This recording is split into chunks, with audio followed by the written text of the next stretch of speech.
In 1305, London's thoroughfares resonated with merchants calling out their goods and the rhythmic pounding of iron-shod horses against stone pathways. Yet this particular August dawn would witness a distinctly different cacophony, the savage roar of spectators assembling to observe what history would record as among its most infamous state killings. The condemned individual drawing these masses was William Wallace, the Highland warrior who had boldly challenged English sovereignty and rallied his fellow Scots against foreign domination. The events of that fateful day transcended mere capital punishment, evolving into an elaborate performance of barbarity intended to eliminate both an individual and the ideals he embodied. Contemporary popular culture, influenced by cinematic portrayals and romanticized narratives, has transformed Wallace's concluding moments into something approaching dignity, depicting swift death for a valiant champion. The actual circumstances proved far more malevolent and exponentially more savage. Edward Longshanks had designed Wallace's torment not simply as vengeance, but as a declaration that would reverberate across generations. This execution was conceived to be so atrocious, so conspicuous, and so meticulously recorded that it would function as a deterrent to anyone contemplating defiance of English dominion. The selected technique was the triple punishment of suspension, evisceration, and dismemberment, a sentence designated for betrayers that epitomized the ultimate expression of legal brutality in medieval Britain. This process exceeded simple termination of existence, representing the methodical annihilation of human worth, the eradication of aspiration, and the construction of a display so terrorizing that it would torment Scotland's collective consciousness for generations ahead. Currently, we dismantle the legend and scrutinize the uncompromising truth of William Wallace's concluding hours. To comprehend the complete terror of Wallace's demise, we must initially understand the society that produced it.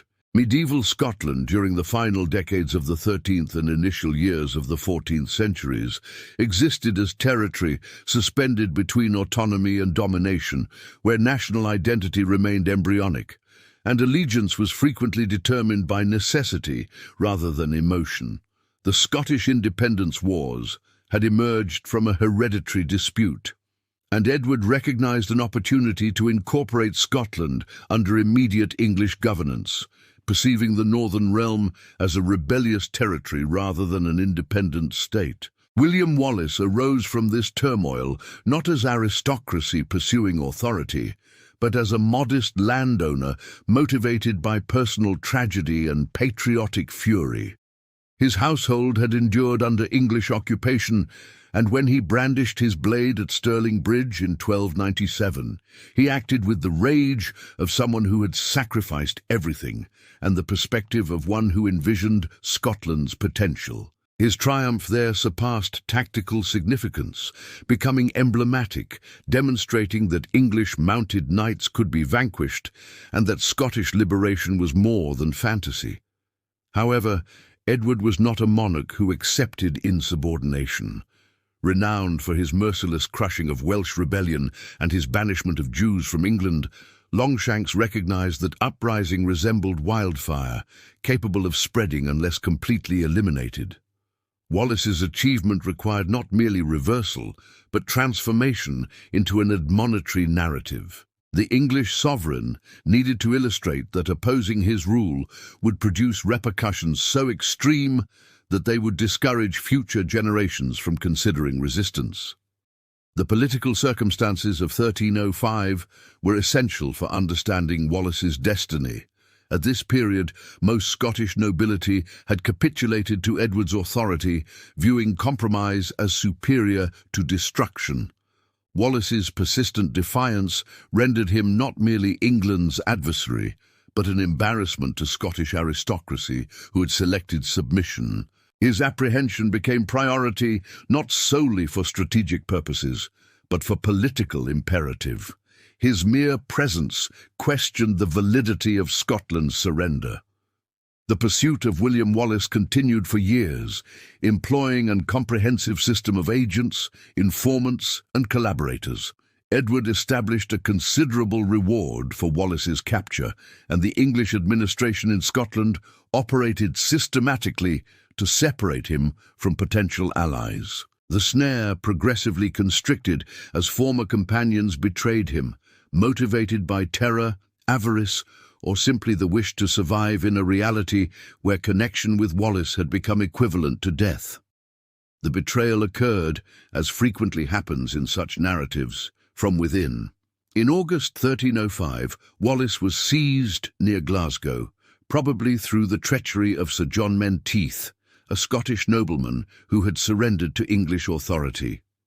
The precise details remain contested by scholars, but the result was definitive. The individual who had become Scotland's resistance symbol was now held by England. His capture was commemorated in London as a magnificent triumph, but for Edward, it represented only the commencement of what he planned as Wallace's ultimate degradation. The voyage from Scotland to London constituted torture itself, designed to shatter Wallace's resolve before his final punishment. Restrained and supervised, he was displayed through English settlements, where crowds assembled to observe the infamous Scottish insurgent. This represented psychological warfare at its most calculated, the conversion of a champion into entertainment, a leader into a curiosity. When Wallace arrived in London, he had already experienced weeks of humiliation, but his suffering was far from concluded. The prosecution of William Wallace was a judicial mockery, but it served an important propaganda function for the English throne. Conducted at Westminster Hall on August 23, 1305, the proceedings were held in Latin, a tongue Wallace probably could not comprehend. He faced accusations of treachery, homicide, blasphemy, arson, and numerous other offences against the English crown. The paradox was evident to contemporary witnesses. Wallace was being prosecuted for betrayal against a sovereign he had never recognised as his ruler. When permitted to respond, Wallace allegedly proclaimed that he could not be guilty of treachery against Edward because he had never been Edward's vassal. This rebellious answer determined his fate, though truthfully, the conclusion had been preordained. The prosecution was performance, intended to provide legal justification to what was fundamentally a predetermined killing. The magistrates, all selected by Edward, had no desire to demonstrate clemency to the individual who had become Scottish resistance's symbol. The accusations against Wallace were deliberately constructed to validate the severity of his punishment. Treachery was the gravest crime, punishable by the complete horror of suspension, evisceration, and quartering. The supplementary charges of murder and sacrilege concerning his assaults on English troops and clergy were formulated to depict him as a criminal rather than a combatant. The English judicial apparatus had become an instrument of governmental terror, and Wallace was to be its most notable casualty. The verdict was announced with ceremonial solemnity. Wallace was to be dragged through London's streets, suspended by the throat, but not until death, disemboweled while conscious, decapitated, and his corpse divided into 4 sections. Each component of this punishment carried symbolic significance. The dragging represented his disgrace, the hanging his rejection by paradise, the disemboweling his moral corruption, and the quartering his absolute destruction.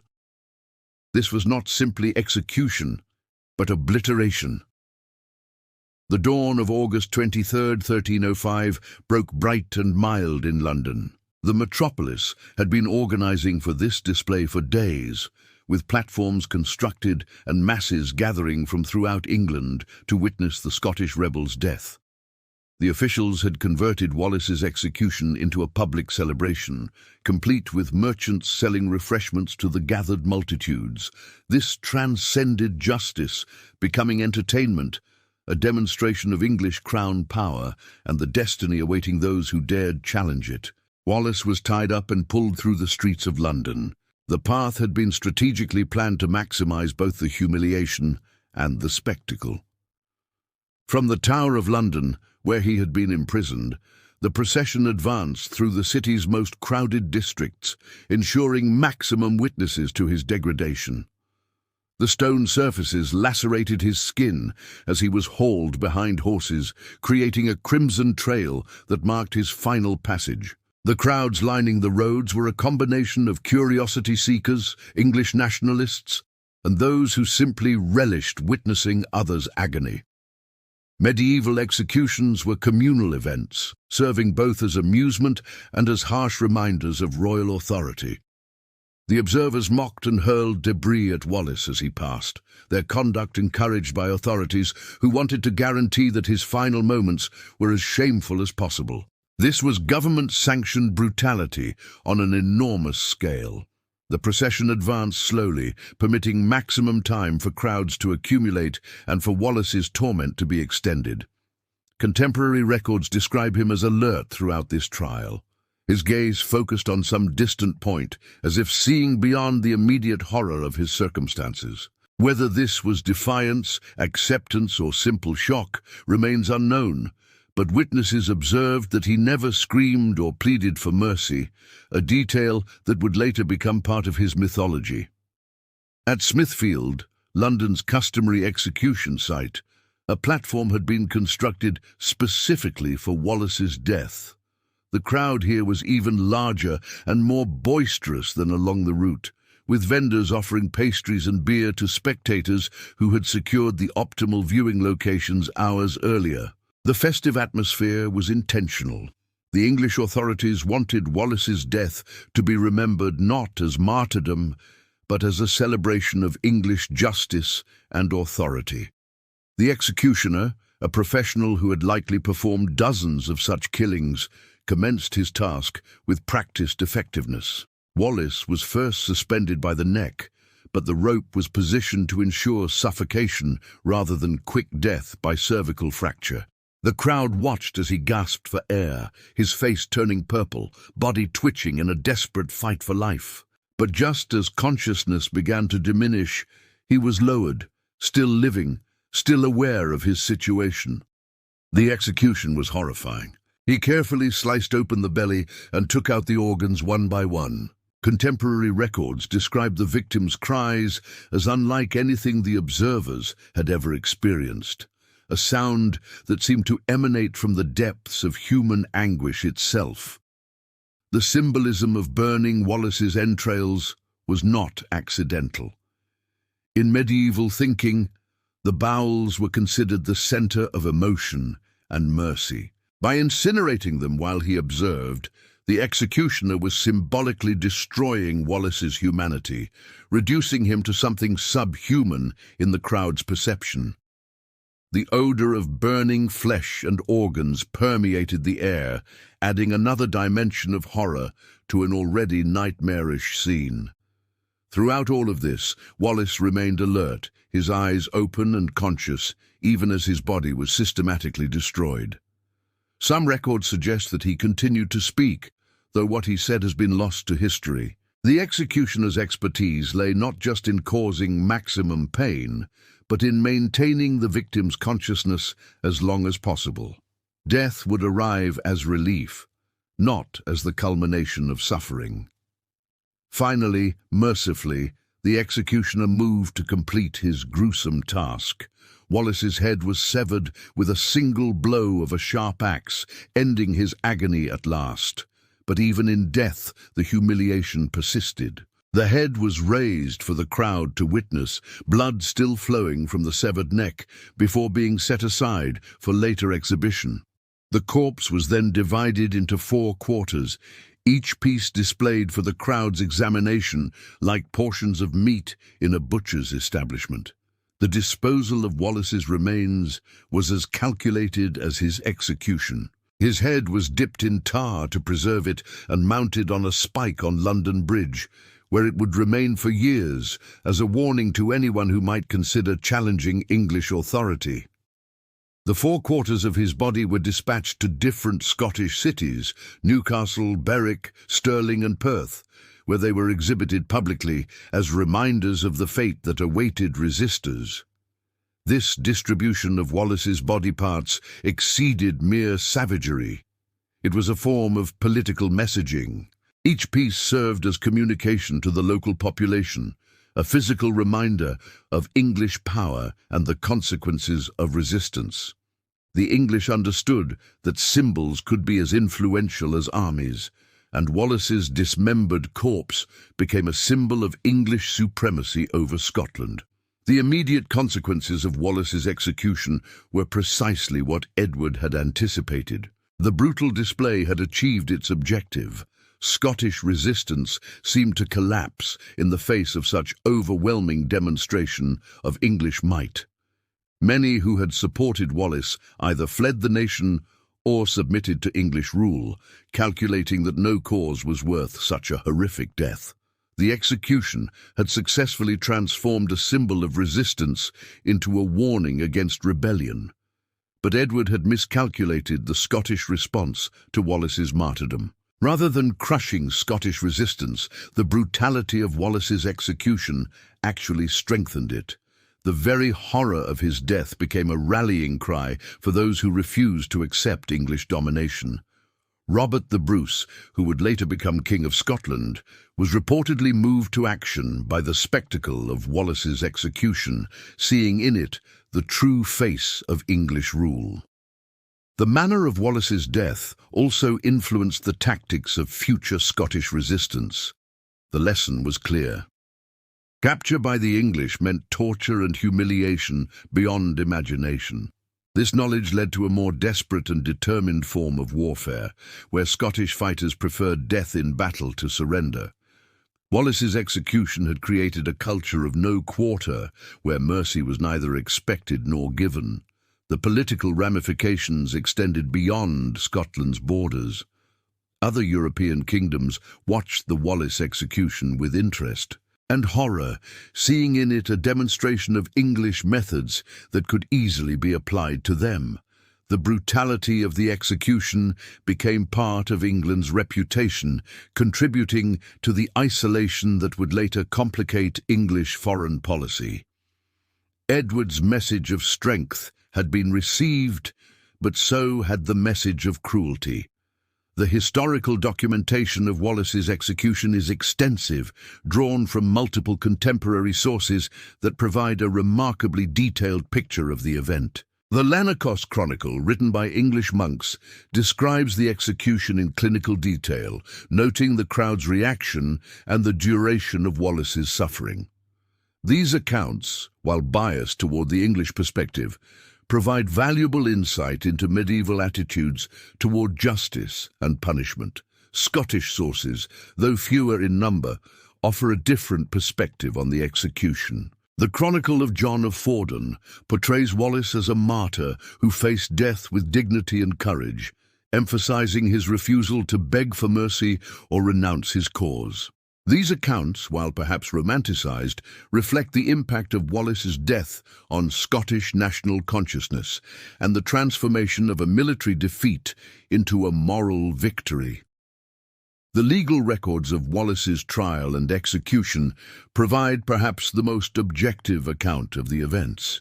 These documents, preserved in the English National Archives, reveal the careful planning that went into both the trial and the execution. Every detail was documented, from the charges against Wallace to the disposal of his remains, suggesting that the English authorities understood the historical significance of what they were doing. Witness accounts from both English and Scottish observers provide additional layers of detail about the execution. Some describe the crowd's bloodthirsty enthusiasm, while others note the apparent dignity with which Wallace faced his death. These varied perspectives highlight the complexity of the event and its different meanings for different audiences. The legacy of William Wallace's execution extends far beyond the immediate political consequences of his death. In the centuries that followed, His story became a foundational myth of Scottish nationalism, inspiring generations of Scots to resist foreign domination. The very brutality of his execution transformed him from a failed rebel into a symbol of martyrdom and resistance that proved more powerful in death than he had been in life. The execution also influenced the development of international law and concepts of human rights. Later legal scholars would point to Wallace's treatment as an example of judicial cruelty that violated fundamental principles of human dignity. The notion that even enemies of the state deserved basic human treatment began to emerge partly as a reaction to excesses like Wallace's execution. The cultural impact of Wallace's death can be seen in the literature, art, and music that emerged in subsequent centuries. From medieval ballads to modern films, his story has been told and retold, each generation finding new meaning in his sacrifice. The execution scene in particular has become a powerful symbol of the struggle between oppression and freedom, tyranny and justice. The psychological impact on the Scottish people was profound and lasting. Wallace's execution created a collective trauma that became part of Scottish cultural identity, a shared memory of suffering that united the nation in ways that military victory alone could not have achieved. The horror of his death became a source of strength, proving that some things were worth suffering for and that dignity could be maintained even in the face of ultimate degradation. The method of execution chosen for Wallace, hanging, drawing, and quartering, was itself a statement about the nature of medieval justice and the relationship between ruler and subject. This particular form of execution was reserved for traitors, those who had violated the sacred bond between king and subject. By applying it to Wallace, Edward was asserting that all inhabitants of the British Isles were his subjects, whether they acknowledged it or not. The public nature of the execution was equally significant. Medieval justice was theatre, designed to reinforce social hierarchies and political relationships through spectacle. Wallace's execution was perhaps the most elaborate such performance of its era, involving not just the physical destruction of the victim, but the psychological conditioning of the audience. The crowd was not merely witnessing justice, but participating in a ritual of state power.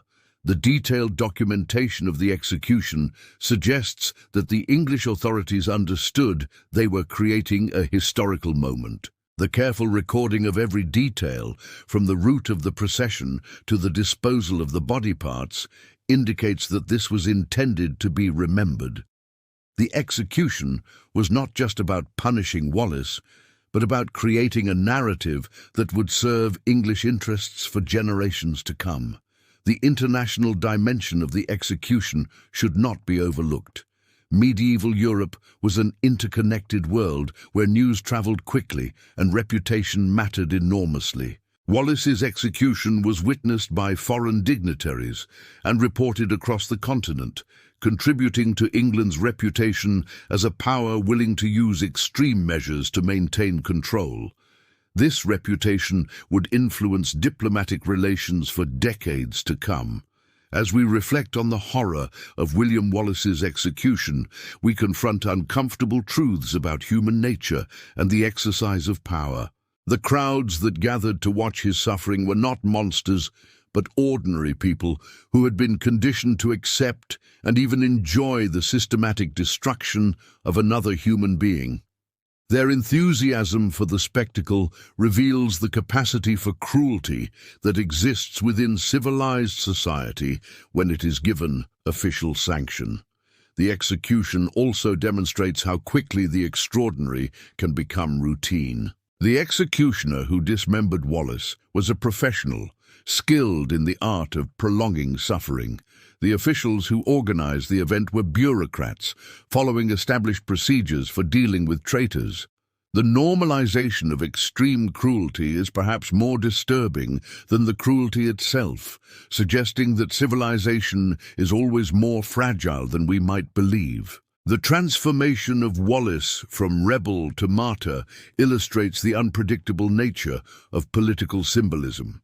Edward intended the execution to demonstrate the futility of resistance, but instead it created a powerful symbol of the nobility of sacrifice for principle. The very excess of the execution contributed to its failure as a deterrent. The horror was so complete that it became sublime, transcending its immediate purpose to become something larger. The enduring fascination with Wallace's story speaks to our need for heroes who embody our highest ideals, even in, or perhaps especially in, the face of ultimate suffering. His execution reminds us that the greatest victories are sometimes moral rather than military, that dignity can be maintained even when everything else is stripped away, and that the human spirit can triumph even in the moment of the body's destruction. The story of William Wallace's execution is ultimately a story about the price of freedom and the cost of principle. In our comfortable modern world, it is easy to forget that the liberties we take for granted were purchased with the blood and suffering of those who came before us. Wallace's horrific death serves as a reminder that freedom is never free, and that those who enjoy it have a responsibility to honor the sacrifice of those who died for it. Today, as we face our own challenges to freedom and human dignity, Wallace's story remains relevant. The methods may have changed, but the fundamental struggle between oppression and liberty continues. His execution reminds us that there are principles worth suffering for, causes worth dying for, and that the choice between freedom and security is one that each generation must make for itself. The blood-soaked cobblestones of medieval London echo still with the message that some things are worth any price, and that the human spirit, even when broken, can still inspire others to carry on the fight.